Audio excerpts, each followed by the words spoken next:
Bonjour à tous et à toutes et bienvenue sur la chaîne Reflet de Lune, j'espère que vous allez bien.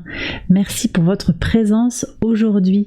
Alors on se retrouve pour les énergies du mois de janvier 2023 pour le signe du Taureau, Soleil ascendant, Lune ou Vénus en Taureau. Je lance le générique, je fais le tirage et je vous retrouve juste après.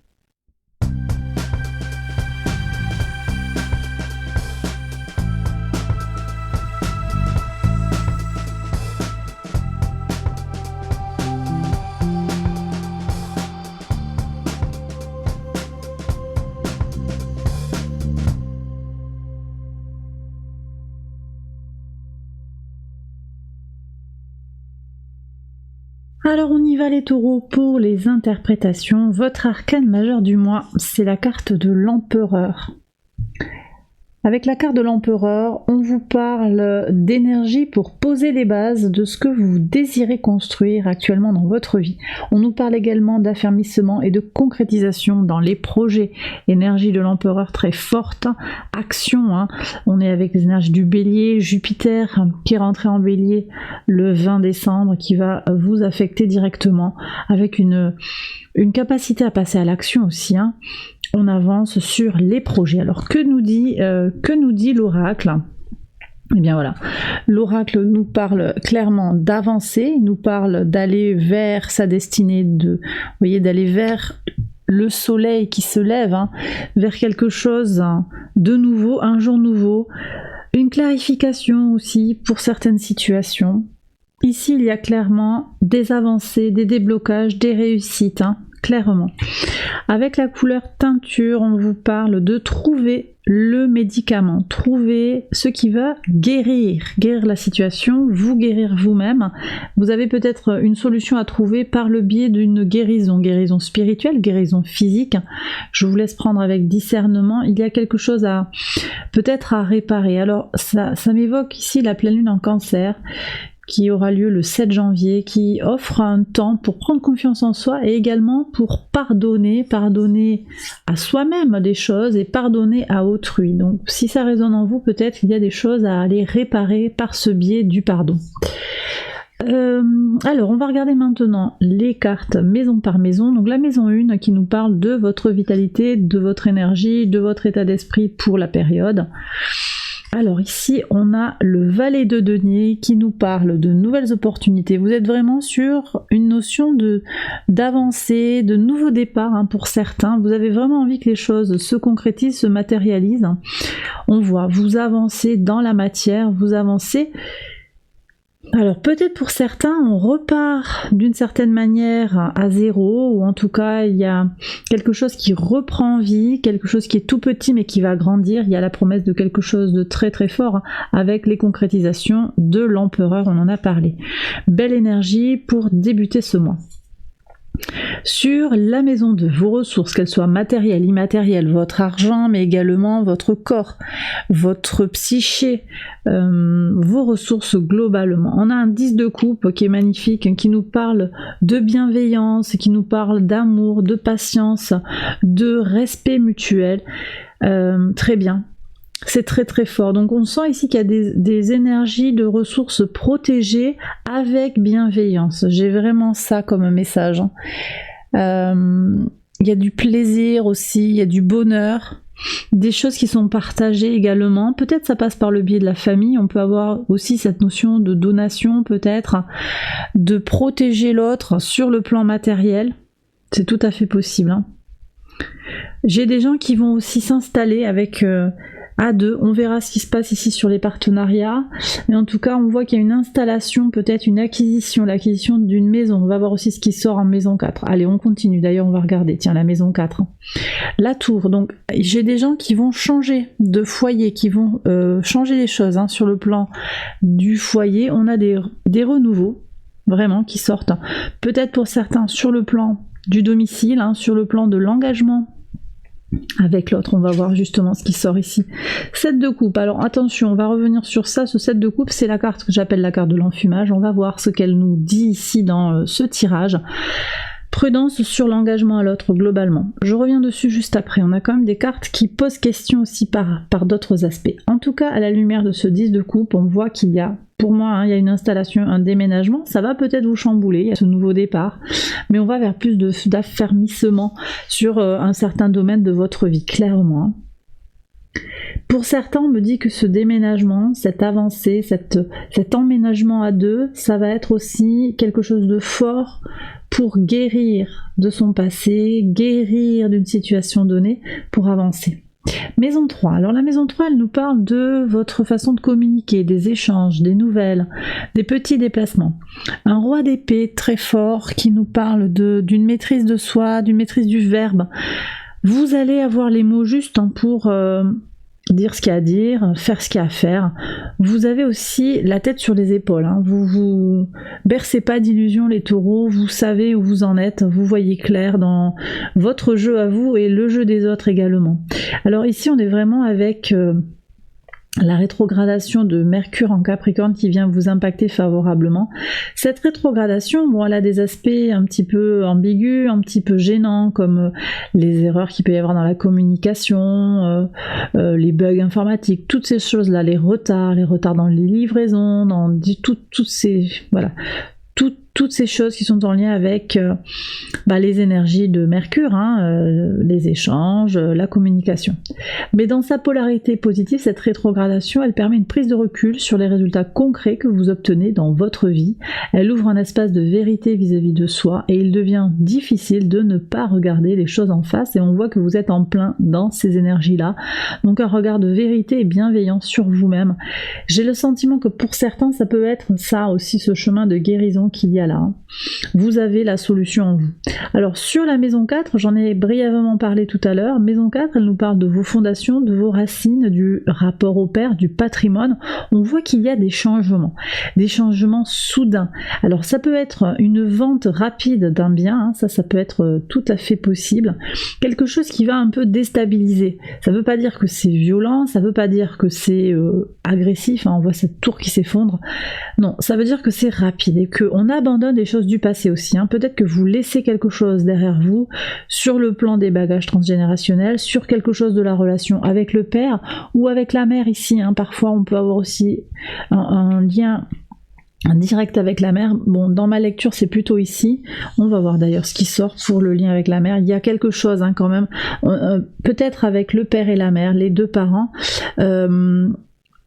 Il y a eu un abandon pour certains, il y a eu une déception du passé. Vous allez avancer, vous allez vers autre chose. De toute façon, il y a une maturation, il y a une ouverture à autre chose. Les taureaux, vraiment quelque chose de très fort dans la guérison. On va voir comment ça impacte l'enfant intérieur. Ouais, vous voyez, As d'épée ici, la maison 5, elle nous parle de votre enfant intérieur, de vos enfants, peut-être pour certains de votre créativité, de votre épanouissement personnel, de la vie sentimentale également. On voit qu'il y a un renouveau, un as d'épée, un renouveau sur le plan mental. Très bien.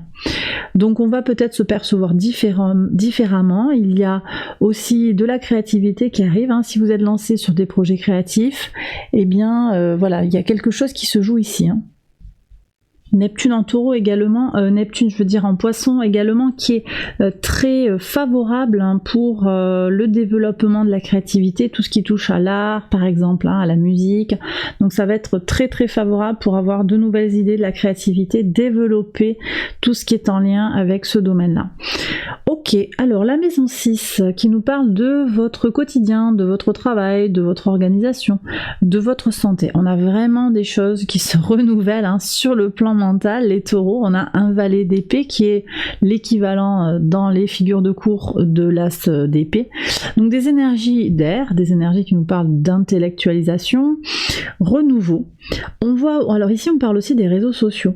C'est quelque chose peut-être que vous allez lancer sur les réseaux sociaux, un projet qui est en lien avec ça, une nouvelle façon de communiquer. Alors prudence si vous lancez quelque chose, prudence parce qu'on est quand même sur des énergies d'un Mercure rétrograde sur la moitié du mois de janvier. Moi je vous invite à voir s'il n'y a pas une potentialité à partir du 18 janvier. Où là, Mercure reprendra son mouvement direct dans le signe du Capricorne, donc ça va être très favorable pour vous en tant que signe de terre.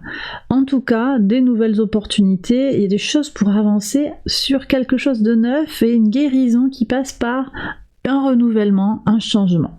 Alors sur la maison 7, on nous parle ici de la vie extérieure à vous-même, des associations, que ce soit sur le plan romantique, sur le plan amical, sur le plan professionnel, sur le plan associatif, sur le plan occupationnel globalement. 7 de coupe, donc la prudence, parce que on voit qu'il peut y avoir des doutes, il peut y avoir des confusions, ça peut venir de l'extérieur. Moi je sens quelque chose quand même qui est en lien avec ça, avec l'extérieur. On voit que vous avez une réussite, une victoire complète sur ces doutes, donc ça va être passager à mon avis, vous allez avancer, trouver le médicament pour régler ce doute-là. Soyez vigilants sur les engagements que vous prendrez, en particulier, je le disais, première moitié du mois, d'accord? Si vous pouvez retarder des signatures, faites-le. Et puis soyez prudents sur les malentendus, demandez des clarifications, et puis également soyez vigilants sur les personnes qui vous envoient des messages culpabilisants ou subliminaux, on me dit, des messages subliminaux, pour voir qu'est-ce que vous avez à faire ici. Quel est le conseil? Ok, osez être vous-même. Alors, ok. Oui, je pense que vous avez dans l'entourage, pour certains taureaux, vous avez des énergies, des gens qui vous disent oh non mais tu fais comme ça là, mais on est en plein avec Uranus dans votre signe. Uranus vient vous triturer, vient vous appeler à devenir en fait qui vous voulez vraiment être.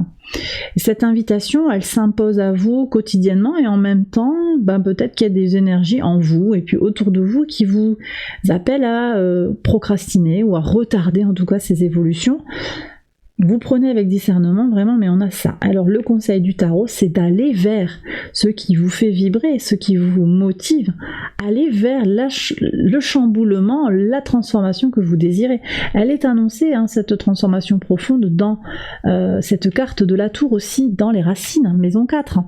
Il y a quelque chose de fort qui va peut-être exploser, qui va évoluer pour ouvrir de la nouveauté sur votre enfant intérieur et même sur votre quotidien, ça va vous impacter directement. Ça passe par cette idée d'avancer, d'aller sur son chemin de pèlerin en étant soi-même. Le fou, c'est vraiment cette énergie d'être soi-même, Uranus. Ok, donc voilà. Donc n'écoutez peut-être pas en fait les oiseaux de mauvais augure qui vous disent mais non mais ça tu veux faire mais là ça marchera pas. Ces gens-là n'ont pas les mêmes perspectives que vous et donc ils ne peuvent pas comprendre votre situation. Alors quelle est la transformation? Maison 8, les changements profonds, qu'est-ce qu'on a? La force, vous avez besoin de faire preuve de maîtrise de vous-même, de persévérance, de loyauté, on me dit, vis-à-vis de vous-même. Ne lâchez pas les projets qui vous tiennent à cœur, c'est vraiment très important. Ok, j'ai des gens peut-être qui papillonnent un peu ou qui ont du mal à se stabiliser sur un projet particulier.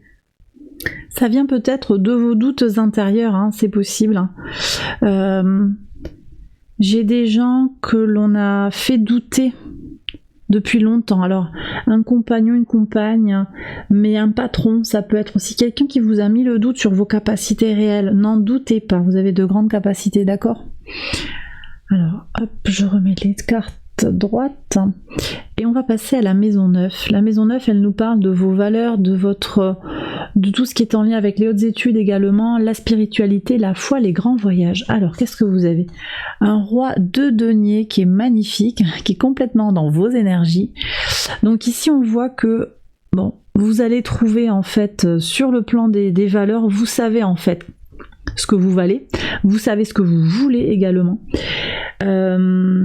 C'est comme si sur le papier c'était clair. Maintenant, sur l'entourage et dans le concret de l'évolution professionnelle ou de l'ambition, de l'ascension sociale, de l'idéal de vie, on voit qu'il y a peut-être encore pour certains des difficultés de concrétisation. Mais avec l'empereur, moi je pense que les choses elles vont avancer. En synthèse, ce que je reçois, c'est que quand même il y a quelque chose à guérir, c'est cette force. Vous avez besoin, certains taureaux, de prendre confiance en vous, de garder cette confiance en vous que vous avez. Ne lâchez pas, même si vous avez des projets compliqués, ambitieux, vous avez aussi peut-être un entourage qui n'est pas soutenant, eh bien soit. soit vous savez ce que vous valez, vous savez ce que vous voulez, donc avancez sur votre chemin comme bon vous semble. Ici sur la maison 10 qui nous parle donc de votre contribution au monde, on avait ce 5 d'épée qui nous parle d'une trahison. Je vous ai dit tout à l'heure, il y a quelque chose pour certains qui va se jouer au niveau de la relation avec le père et la mère, ou spécifiquement avec la mère. Il y a du changement suite à une trahison. Alors on va voir comment ça évolue. La tempérance, bon, on est sur des énergies du Sagittaire ici, patience et expansion, et également lien. Alors je suis complètement en relation ici avec la pleine lune en Cancer qui est un temps de pardon. Elle aura lieu le 7 janvier. Je ferai un tirage pour ces énergies là, et également la nouvelle lune en Verseau qui elle aura lieu le 21 janvier et qui ouvre une invitation à se détacher des choses. Alors vraiment, j'ai quelque chose ici qui est offert par le tarot. C'est un message qui vous dit: arrête de te poser des questions, ne reste pas ancré dans le passé, avance, fais le travail de guérison que tu as besoin d'opérer, ça prend du temps. Si tu es pressé d'avancer, eh bien profite du chemin.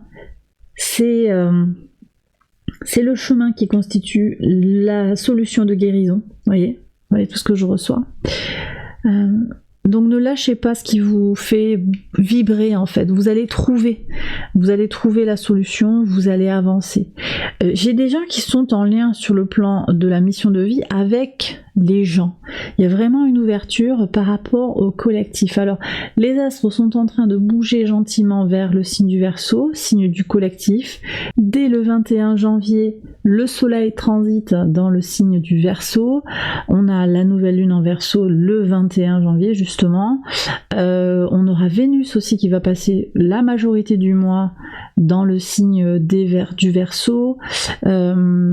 Voilà, il y a pas mal de choses qui bougent. Saturne qui est encore en Verseau, qui a repris son mouvement direct. Le carré d'ailleurs qui s'est défait de Saturne à Uranus, très important, puisque du coup on a une oxygénation d'Uranus qui est dans votre signe, une plus grande liberté pour agir comme bon nous semble, et Saturne qui retrouve un petit peu sa position plus libre en fait, et moins juge de paix comme il a pu l'être par le passé, entre ce que j'ai envie d'être et ce que la société me dit d'être. Donc plus de libération et d'ouverture à l'autre. Il y a quelque chose qui va se faire pour vous et avec les autres, voire au service des autres. Alors on va voir. Au service ou en collaboration. Et oui, 9 de denier sur la maison 11 qui nous parle de vos projets, de vos espérances, du lien à la communauté, de vos relations, de vos appuis, de vous dans le monde. Donc il y a quelque chose de fort pour vous, les taureaux, qui va se jouer avec les gens autour de vous. Et ça dépend avec lesquels. Il y a un renouveau de toute façon qui va se faire, soit parce que vous déménagez, vous changez de lieu d'habitation, vous changez de travail, peut-être pour certains. Il y a quelque chose de nouveau de toute façon qui va s'ouvrir et qui sera mieux et plus abondant. Maison 12, la maison 12 elle vous parle de tout ce qui est insaisissable, invisible, des épreuves, des luttes et de la leçon à intégrer au vu de ce parcours autour du zodiaque, le pape. Alors très intéressant comme énergie, ce pape il nous parle il nous parle de vous déjà, on est sur les énergies du taureau, il nous parle de stabilisation, on avait déjà ces énergies avec le bélier, le 4 du bélier, mais la force fixe, tranquille du taureau ici à travers la carte du pape nous parle d'avancée, de concrétisation. Vous avez besoin d'avoir confiance en vous, d'avoir la foi, on me dit. Vraiment, il y a besoin de vous connecter comme ça à votre foi intérieure. Et puis, on me parle aussi de tout ce qui se joue en taureau. J'en ai parlé, il y a effectivement la règle à suivre, ce qui est stable, ce qui est clair, ce que l'on connaît, les règles établies, et puis il y a Uranus en taureau. Qu'est-ce que je veux moi pour mon évolution personnelle, mon épanouissement personnel? Vous avez des nouveautés à aller explorer. J'ai des gens qui prennent des soutiens, qui vont se documenter, j'ai des gens qui vont peut-être lire. Il y a des gens qui prennent du temps pour lire. Et puis on a aussi cette notion d'aide, quelqu'un qui peut venir vous soutenir, vous aider, un énergéticien, quelqu'un comme ça, un coach de vie qui va venir peut-être vous soutenir, vous apporter les connaissances nécessaires pour avancer. Alors, je vais prendre les cartes des portes de l'intuition pour tirer des messages pour vous les taureaux. Qu'est-ce qu'on a ici? Réparation. Ouais. Dès que vous transformez ou réparez les choses, vous récupérez toute une énergie dont vous pouvez disposer. Vous voyez? La gratitude. La gratitude, on est en plein dans les énergies de la pleine lune en Cancer du 7 janvier. Je reviens dessus après. Qu'est-ce qu'on a ici au milieu? L'abondance. Sentez-vous mériter le meilleur sans aucune contribution en contrepartie. Sans aucune condition en contrepartie. Très très important. Et la gratitude est le chemin qu'emprunte la prospérité et le succès pour venir à votre rencontre. Alors on me dit aussi d'aller prendre une carte des énergies de l'univers. Quel message des anges? Les messages de l'univers pour vous les taureaux. Ok, on vous demande ici de vous connecter aux signes, aux synchronicités, aux rappels. Vous aurez des décharges ici, vous recevrez des messages de l'univers qui vous indiquera que vous êtes sur le bon chemin. Et bien voilà les taureaux, j'ai terminé ce tirage, j'espère qu'il vous a plu, qu'il vous a parlé. Si c'est le cas, likez, abonnez-vous, partagez, tout ça, je vous invite à aller voir les autres vidéos de cette série pour votre signe lunaire, ascendant ou vénusien. Je vous invite également à aller explorer la chaîne. Je vous remercie pour votre présence, les nombreux likes, les nombreux commentaires, les abonnements. Merci pour vos demandes de guidance aussi, j'y réponds dès que possible.